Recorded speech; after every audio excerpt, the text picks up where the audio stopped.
Para construir una casa, primero debes medir los tablones de madera que utilizarás para levantar las paredes, ¿verdad?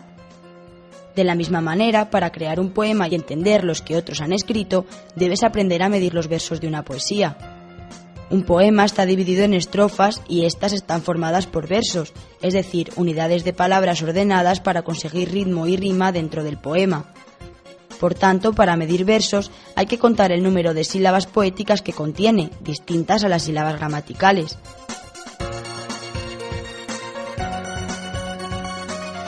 Para ello hay que tener en cuenta los siguientes elementos: la sinalefa, el hiato, la diéresis, la sinéresis y la terminación de los versos, se acaban en agudo, llano o esdrújulo.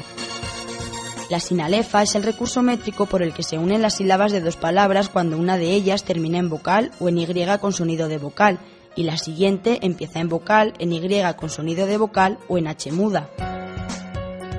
Esta fusión se contabiliza como una sílaba métrica, aunque esté formada por dos sílabas gramaticales distintas. Veamos estos versos de José de Espronceda. En este caso se ha producido una sinalefa doble en la que se fusionan en una sílaba poética tres o más vocales pertenecientes a dos o tres palabras distintas. Existen algunas excepciones al uso de la sinalefa, cuando una de las dos vocales o las dos sean tónicas, cuando coincide con la cesura, cuando se produce en la sílaba principal del verso. El hiato es una licencia poética que consiste en evitar la sinalefa, ya sea porque una o las dos vocales que intervienen llevan acento prosódico o porque entre ellas hay algún signo de puntuación o existe una cesura, es decir, la pausa que divide un verso compuesto en dos hemistiquios. Seguro que lo entiendes mejor analizando una estrofa de Antonio Machado. Vemos que en el primer verso podría formarse una sinalefa entre las palabras hospicio y él. Sin embargo, se hace una pausa o hiato para que el verso tenga 14 sílabas poéticas y de esta manera concuerde con los tres versos restantes. La diéresis o dialefa es una licencia poética que consiste en deshacer un diptongo cuando queremos obtener una sílaba más en el verso para lograr una métrica armoniosa. Recuerda que un diptongo es la unión de una vocal fuerte y una débil o dos débiles. Veamos estos versos de una poesía de Fray Luis de León. Esta estrofa está formada por versos de 7 y 11 sílabas, una composición poética llamada lira. Así, para que el segundo verso coincida en métrica con el último, es necesario utilizar la diéresis en la palabra ruido, deshaciendo el diptongo de dos vocales débiles. Para marcar este recurso métrico se coloca el signo de la diéresis sobre la vocal débil del diptongo.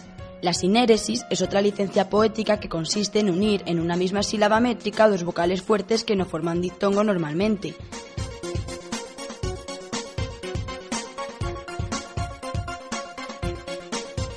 Para que todos los versos de esta estrofa tengan la misma métrica, es decir, 8 sílabas, hay que hacer una sinéresis en el segundo verso, de manera que las vocales fuertes de la palabra cae se convierten en diptongo a efectos de la métrica poética, dando lugar a las 8 sílabas que buscamos.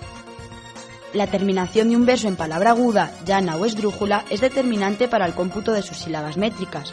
De esta manera podemos hablar de versos agudos, llanos o esdrújulos. El verso agudo u oxítono suma obligatoriamente una sílaba al cómputo silábico porque acaba con una palabra aguda, como ocurre en el segundo y cuarto verso de este extracto de un poema de Antonio Machado. La palabra aguda tiene el acento en la última sílaba, suena con mayor intensidad y requiere más tiempo al recitar, por tanto se cuenta una sílaba más. Por el contrario, el verso llano o paraxítono, aquel que acaba con una palabra llana, se toma como norma para la contabilización de sílabas de un verso, como vemos en estos versos de San Juan de la Cruz.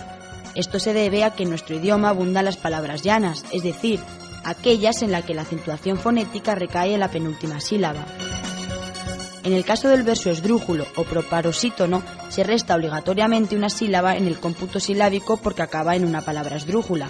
Recordaremos que en estas palabras el acento recae en la antepenúltima sílaba, por lo que se pronuncian más rápidamente y se suprime una sílaba al medir los versos. Así, comprobamos que estos versos de Rubén Darío tienen la misma métrica al restar una sílaba de los versos esdrújulos. Teniendo en cuenta el número de sílabas poéticas de los versos, se pueden clasificar en versos de arte menor y versos de arte mayor. Los versos de arte menor son aquellos que tienen 8 sílabas o menos, mientras que los de arte mayor tienen más de 8 sílabas.